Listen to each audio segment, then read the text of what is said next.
Bagus sekali, terima kasih.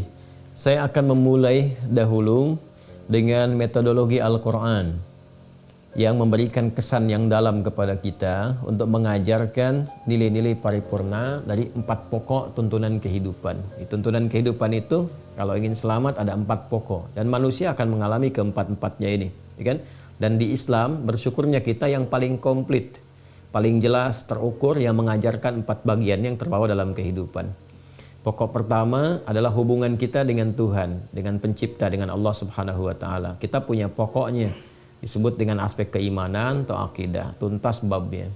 Yang kedua ibadah, implementasi dari keimanan ini menghadirkan implementasi dalam sikap penyembahan, pengagungan yang disebut dengan ibadah. Kita pun khatam ini, dalilnya, ayatnya, bahkan hikmahnya, bahkan logikanya dan prakteknya jelas. Kemudian pancaran ibadah ini dibawa kekuatannya, petunjuknya, dampaknya kepada interaksi kehidupan, muamalah namanya. Berinteraksi dengan manusia, dengan hewan, dengan tumbuhan. Karena itu di Islam pun khatam. Ada cara menunjukkan bagaimana dengan tumbuhan, bagaimana bersikap dengan hewan, apalagi dengan manusia dan lingkungan sekitaran. Kita khatam sampai ada fikih lingkungan. Yang keempat, hiasannya akhlak. Ya kan? Bagaimana bersikap, bermoral, beradab, ya kan? Akal budi dan sebagainya, itu khatam juga. Dan bersyukurnya semua babnya komplit, mendetail. Dari keterangan ayatnya, hadisnya, penjelasannya, sampai contoh praktikalnya. Sampai tidak memberikan ruang kepada kita untuk ngeles dari bagian-bagian ini, karena semuanya sempurna. Nah, dan yang paling dahsyatnya diberikan petunjuk bagaimana menanamkan dan mengajarkan itu ya kepada manusia dengan semua level-level usianya, perkembangannya. Dari mulai bahkan sebelum lahir di kandungan, kemudian saat terlahir, saat beranjak remaja sampai dengan dewasa, itu ada semua. Nah, saya beri contoh cepat dulu, nanti baru masuk kepada fase anak-anaknya, agak sedikit mendetail disampaikan di situ. Ya, fase dalam kandungan itu sudah ada babnya sendiri. Misalnya dengan membiasakan pertama berdoa. Ini karena mungkin walaupun tidak sampai bertanya ke sisi itu, tapi ini akan mewakili beberapa pertanyaan yang seringkali juga disampaikan. Dan ini ciri khas Al-Quran. Bertanya 1, jawabannya bisa 2, 3, ya 4, karena terkait berkelindan dengan itu. Jadi fase kandungan yang dianjurkan 1, memperbanyak doa. Ya, selain menjaga kandungan dengan baik tentunya, ya, perbanyak doa. Contohnya Quran surah ke-7 ayat 189. Ya, ketika kandungan semakin berat, maka suami istri da'awallaha rabbahuma lain ataitana salihah lanakunanna minasyakirin. Itu suami istri, bukan cuma istrinya saja yang mengandung atau suaminya saja, tidak, dua-duanya banyak berdoa, minta kepada Allah supaya lahir anak yang saleh, ya kan? Kemudian juga dihadirkan support. Ya, support untuk istri dari makanannya harus yang halal. Pengen soleh, ya rizkinya juga harus soleh. Jangan sampai anaknya pengen soleh, rizkinya salah. Nah, itu jadi persoalan, gitu kan? Rizkinya harus soleh. Kemudian berperilaku orang tua, beribadah, tingkatkan, dan itu akan nyambung, getarannya, frekuensinya akan nyambung kepada janin yang dikandung. Nah, karena itu biasanya para ulama membiasakan. Jadi kalau ada istri sedang mengandung, itu selain bapaknya juga meningkatkan kebaikan, rajin sholat, ibunya juga memperbanyak baca Quran, ya, memperbanyak sholat dan sebagainya. Itu akan nyambung, ya, sinyal-sinyalnya itu, frekuensinya ke anak itu nyambung. Jadi membentuk sesuatu gitu yang kita nggak akan bisa lihat saat dia di kandungan, tapi ketika keluar itu akan nampak. Dan tahukah Anda, riset yang paling banyak meriset tentang ini itu orang-orang Yahudi. Yahudi itu banyak meriset itu, cuman karena orientasinya dunia kan, ya makanya mereka tuh kerjakannya atas dunia. Misalnya ibu mengandung, ibunya banyak, ya, ibu sedang mengandung, ya si ibu itu mengerjakan soal-soal fisika, matematika, meningkatkan minat baca, sehingga ketika anaknya itu terlahir sudah ada support awal, potensi awal yang tersalurkan dari frekuensi ibunya yang tengah mengandung, sehingga cepat kalau diberikan pendidikan dan sebagainya. Itu gambaran singkat, ya. Nah, kemudian ketika terlahir pun saya mau masuk ke sini, pindah ayatnya ke Quran surah kedua Al-Baqarah ayat 233, yaitu support ASI yang diberikan secara maksimal. Wal walidatu yurdi'na auladahunna haulaini kamilaini liman arada ay yutimma ridha'ah. Ya, kata Allah Subhanahu wa taala, kalau ibu baru melahirkan, maka energinya itu ya dipusatkan untuk bisa memberikan ASI terbaik.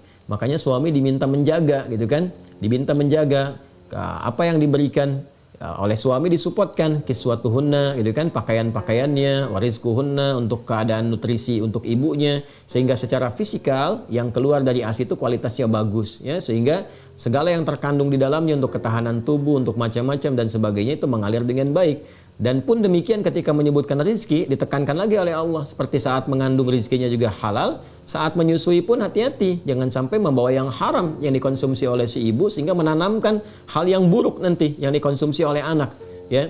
Jadi dari mulai kemudian mohon izin tadi dalam kandungan sudah terlahir kan, ASI diberikan, lalu diberikan nama yang mengiringi harapan. Ya, mau jadi apa anak itu? Saya sering bertanya kalau ada orang tua itu minta, Ustadz tolong minta nama untuk anak. Saya selalu katakan, ya ingin jadi apa anak ini? Kedepannya mau seperti apa? Nanti kita istikharah minta sama Allah gitu kan, berdoa kira-kira nama yang terbaik. Harapan diberikan oleh kita lewat nama itu. Ini yang memberikan kesan kepada kita di Quran surah ketiga Ali Imran di ayat 36 itu. Ketika Hannah itu melahirkan, anaknya diharapkan dekat dengan Allah, terhindar dari maksiat dan sebagainya. Lalu Hannah memberi nama istrinya Imran, ya anaknya itu dengan Maryam. Wa inni sammaituha Maryam, falamma wada'at faqalat rabbi inni wada'tuha untha, ya Allahu a'lamu bima wada'at wa laysa dzakaru kal untha. Wah, kemudian setelah itu apa? Ya, setelah itu yang terjadi sangat menarik. Ketika dilahirkan, dia ingin laki-laki, lahir perempuan. Kata Allah, laki-laki dan perempuan itu semua punya keistimewaan. Dan ternyata ini hikmah anak itu bagi keluarga. Allah menitipkan anak kepada kita itu disesuaikan dengan kesempurnaan di keluarga. Jadi menariknya gini, kalau kita riset lebih dalam, kita itu umat riset ya. Jadi, kalau kita riset tuh hikmahnya besar sekali. Kita pengen anak pertama laki-laki ternyata perempuan. Kita pengen anak kedua itu perempuan ternyata laki-laki. Ataupun demikianlah keunikan terjadi. Ternyata anak-anak yang terlahir itu menyempurnakan sifat dan kebahagiaan yang menghadirkan maslahat untuk kedua orang tua. Kalau anak laki-laki yang muncul sifat orang tua ada misalnya di ayah yang kurang bagus belum terperbaiki, makanya ada perempuan supaya sifat-sifat yang kurang itu tampak kan? Kemudian muncul dan dengan itu kebahagiaan baru tercipta. Nanti begitu kemudian selesai bagus, nah muncullah laki-laki dan seterusnya. Itulah keindahannya gitu. Jadi kalau ada yang terlahir baik laki-laki atau perempuan diterima dengan jiwa yang sangat lapang, dengan kebahagiaan yang luas, yang dengan itu rahmat akan diberikan. Lalu wa inni samaituha Maryam, setelah berlindung kepada Allah, berdoa, minta. Makanya dalam Islam tuh kita berdoa, ya Allah, lindungi anak ini dari pengaruh buruk, dari godaan-godaan setan dan sebagainya. Bahkan nanti ada di antara risalah juga untuk mengadzani. Itu ada itu ya di hadis riwayat At-Tirmidzi. Setelah itu berikan nama yang baik. Nah, setelah dia tumbuh 2 tahun ke atas kan diberikan ASI itu. Kalau ingin sempurna silahkan kata Al-Quran sampai fase 2 tahun. Nah, ini tumbuh, ini masa tumbang namanya. Masa tumbang tumbuh kembang. Di tumbuh kembang pun ini itu ada seninya tersendiri dalam mendidik. Ya, apa seninya itu? Ya, diantaranya kita bisa melihat pindah ke Quran surah ke-31 Luqman dari ayat 13 ya sampai dengan ayat berapa? Sampai dengan ayat 19 kita bisa lihat. Ya, juga kita bisa sampaikan pendidikan yang di masa Nabi Ibrahim alaihissalam. Nabi Ibrahim itu banyak suratnya di Nabi Ibrahim itu. Nanti ada yang di Al-Baqarah ayat 124 sampai dengan 129, ada di Quran surah Shafat ayat 102 sampai dengan 109, ada di surah Ibrahimnya sendiri di ayat ke-37-nya, ya kan? Nah, bagaimana hal pertama yang mengantarkan pada pendidikan? Satu, ya, perhatikan baik-baik. Masih ingat kan? Nabi Ibrahim diperintahkan oleh Allah Subhanahu wa taala untuk menghijrahkan anaknya kemana? Dari Palestina ke Mekah kan? Mekahnya di mana spesifik? Dekat Ka'bah.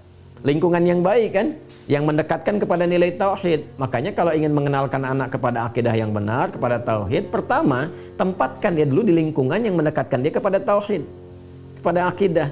Karena anak itu tumbuh kembangnya dengan bermain.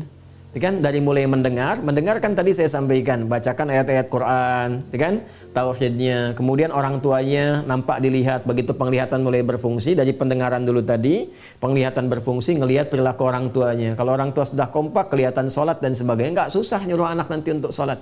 Ya, lalu saat dia mulai tumbuh kembang tadi, dekatkan dia ke tempat-tempat baik. Bahkan kalau dalam masa bayi pun harus bawanya ke tempat-tempat baik yang mendekatkan dia kepada Allah, ya kan? Ya, ajak dia ke tempat baik, ajak dia ke pengajian yang memungkinkan ada space untuk hadir di situ, ya. Ajak dia ke masjid kalau dia sudah mulai bisa menyesuaikan dengan saf dan sebagainya. Kenalkan dia dengan orang-orang saleh. Itu akan memberikan citra tersendiri dan demi Allah saya katakan akan berpengaruh kepada jiwa anak. Berpengaruh. Makanya ketika pindah ke surat Luqman kan ngajak jalan-jalan itu kepada anaknya itu sambil jalan-jalan Pak. Dan kalau mau kita ngajak jalan-jalan ke tempat-tempat yang baik, kalau ada rezeki cari tempat yang baik. Ada uang cukup lumayan, mau ke luar negeri, yang pertama kali kunjungi kata Nabi, ya kalau mampu tiga tempat itu, la tasyuddur rihal. Jangan kuatkan keinginan untuk berihlah, pergi kecuali kepada 3 tempat ini. Ya 3 tempat ini ada makna yang hakiki, ada yang metafor.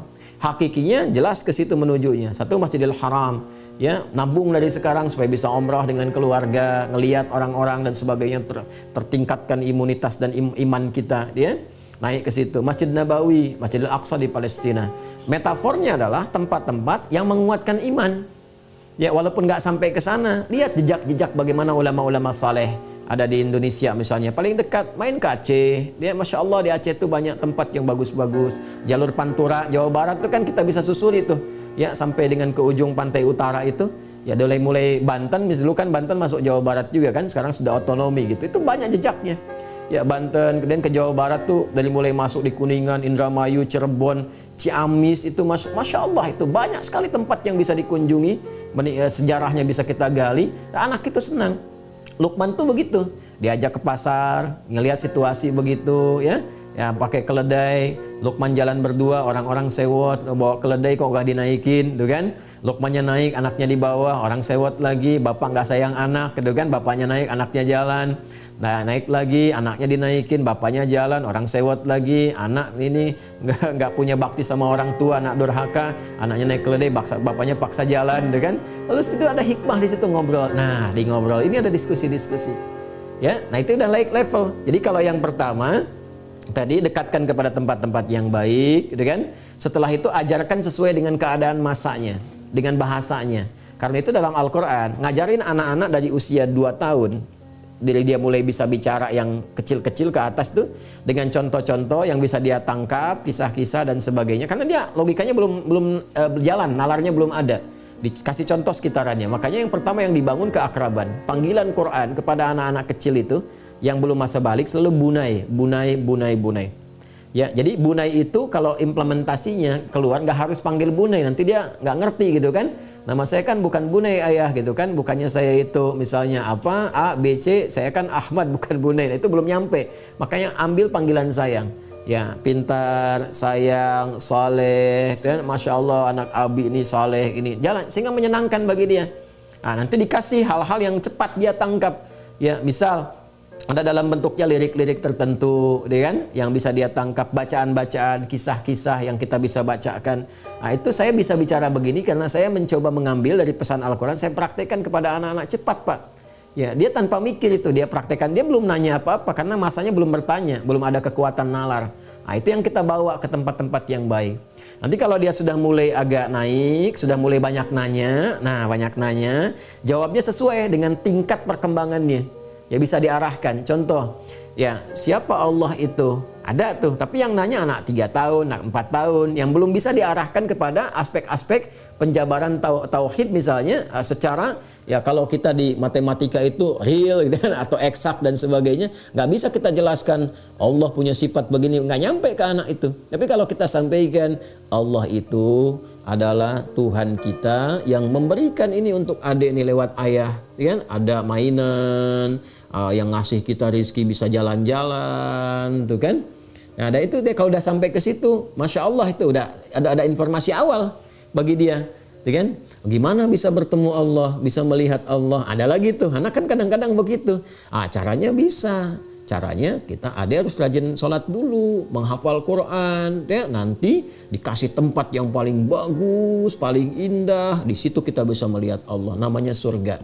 Tuh, pelan-pelan nanti jadi informasi itu ditangkap dulu, nanti habis itu dia main lagi, lari lagi, kemana lagi. Itu biasa pertumbuhan di masa-masa itu. Nah, ketika sudah mulai naik levelnya, biasanya dia masuk TK, ke SD, sekarang agak percepatan, masuk masa balik, maka terjadi masa dialog. Nah, dialog ini kalau diarahkan ke akidah, ini sifatnya nanti sudah mulai spesifik. Ya, misal Luqman kepada anaknya ketika dia mulai naik ayat 13 ya kan tadi saya katakan, mulai ayat 13. Ya, wa idz qala Luqmanu libnihi wa huwa ya'idhuhu ya bunayya la tusyrik billah. Sudah mulai naik. Ya, nah jangan sampai ya syirik kepada Allah Subhanahu wa taala. Begitu nalarnya sudah mulai naik dijelaskan ya sesuai dengan kemampuan dia menangkap. Nih Allah selama ini yang memberikan kasih sayang kepada adik lewat ayah, menjaga, memberikan kebutuhan hidup kita nyaman sampai dengan sekarang, itu harus disyukuri. Ya, jangan sampai kita bermaksiat, kemudian kita berbuat tindakan yang salah kepada Allah. Nanti semua kenikmatan ini kalau dicabut kita sendiri yang rugi, ya kan? Nah, nanti kan dia bertanya bagaimana caranya. Kita tunjukkan seperti kan yang paling gampang itu karena dia sudah ke spot-spot ibadah tadi, sudah melihat orang, sudah dipraktekkan dari kecil, dia mudah menerima itu. Mudah dia tangkap. Jadi kita nyuruh sholat juga enak, ya kan? Nah, nanti kurangi sayangnya. Tadi kan bunai ya, kurangi sayangnya, masukkan perintah. Itu levelnya SD di kelas sudah 4, 5, 6 sampai ke SMP ya, kelas kedua lah. Nah, itu masukkan perintah. Jadi sayang dikurangi, perintah dimasukin. Dan dilatih dengan perintah-perintah tertentu. Biasanya orang tua dulu diberikan tugas untuk buang sampah, diberikan tugas untuk misalnya ngepel tertentu, itu perintah. Ya, sebab kalau perintah nggak masuk, sayang diperbanyak, nanti anaknya manja. Itu bermasalah nantinya. Harus dengan sesuatu aja membiasakan dia dikasih baru dikerjakan. Itu repot nantinya. Ya, jadi begitu nanti perintah sudah berimbang dengan tetap nilai sayang supaya dia tidak tertekan, ada nilai sayangnya, ada perintahnya, naik dia kedewasaan maksimal, ya seperti dalam level kelas 3 SMP atau sudah mau masuk SMA, nah itu sudah jadi teman untuk berdialog. Itu yang dilakukan Nabi Ibrahim. Itu yang dilakukan Nabi Yakub kepada Yusuf alaihi wassalam. Ya, Nabi Ibrahim kan ketika bermimpi, Nabi Ismail ini diajak dialog kan. Ya bunayya inni ara fil manami anni adbahuka fanzur madza tara. Nah, bapak itu melihat dalam mimpi, bapak nyembelih kamu. Menurut kamu bagaimana? Ya, Nabi Ibrahim kalau mau bisa dikerjakan karena beliau menyadari beliau itu nabi, rasul, udah pasti benar. Gampang kan beliau bilang, "Nah, siap-siap. Kemana Pak? Sembelih." Kan nabi, ya kan? Bapak udah dapat perintah, ya siapin pisau, tajamkan, siap sembelih. Tapi tidak begitu kan? Yang dibangun adalah dialog. Nah, bapak tadi mimpi begini. Sehingga ketika didialogkan, anak merasa dihargai. Nah, anak usia segitu itu mencari identitas, mencari pengakuan. Sehingga kalau dia nggak dapat pengakuan di keluarga, dia akan cari keluar. Pengakuannya dengan apa ya? Kadang-kadang dengan teman-temannya. Ya, mohon maaf, kadang-kadang dia ingin buktikan keberanian, ada balap-balapan, ada tawuran, ada macam-macam, dan na'udzubillah terjebak kadang-kadang dalam lingkungan yang buruk dengan obat-obatan dan sebagainya. Orang tua bentengi dari awal dengan dialog. Apa yang dia dapatkan di luar, dialogkan di rumah, sanjung dia, naikin status dia dan sebagainya, gitu kan? Ya, itu hal-hal yang indah. Nanti kaitkan dengan nilai-nilai tauhid.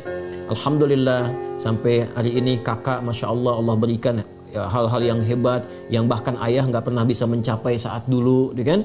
Saking sayangnya kakak Allah kepada kakak dan sebagainya. Jaga ya hubungan dengan Allah, jangan sampai berkurang, gitu kan? Khawatir nanti apa yang sudah diberikan bahkan melampaui ayah, melampaui ibu, itu justru jadi berkurang.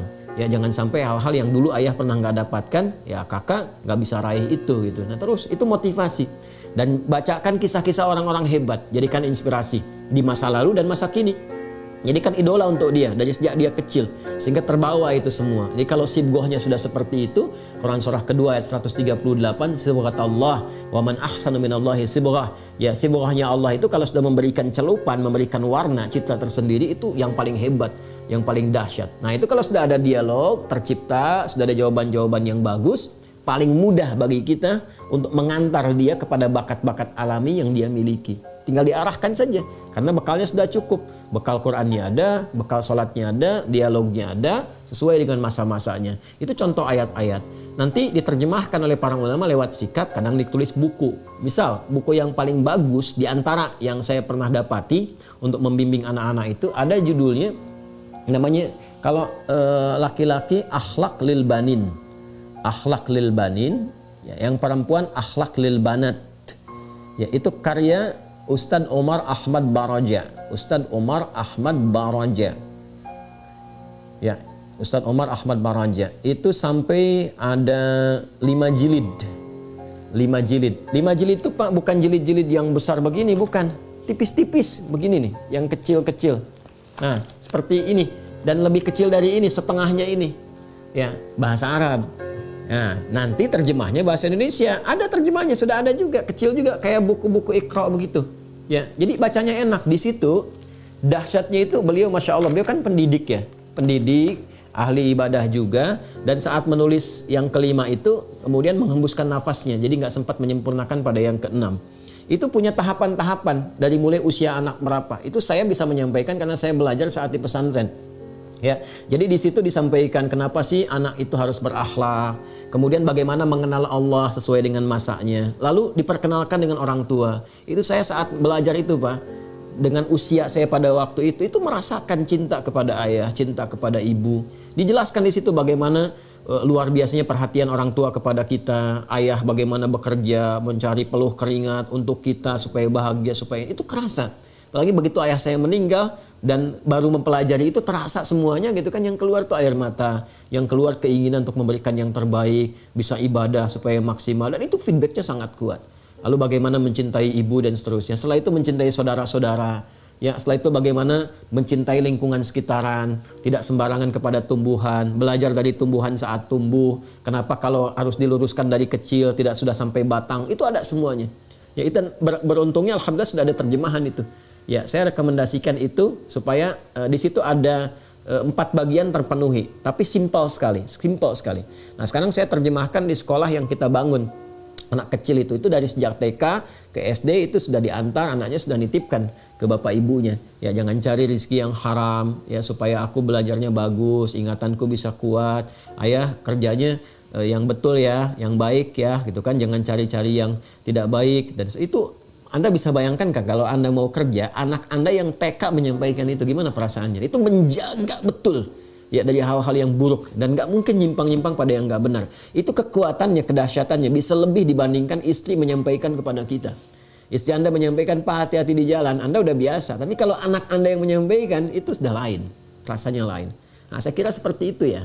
Ya, mudah-mudahan bisa bermanfaat untuk Pak Aris ya, dan bisa diterjemahkan. Saya sudah berikan referensi beberapa hal yang mudah-mudahan juga bisa baik dipraktekkan. Demikian, wallahu taala alam bissawab.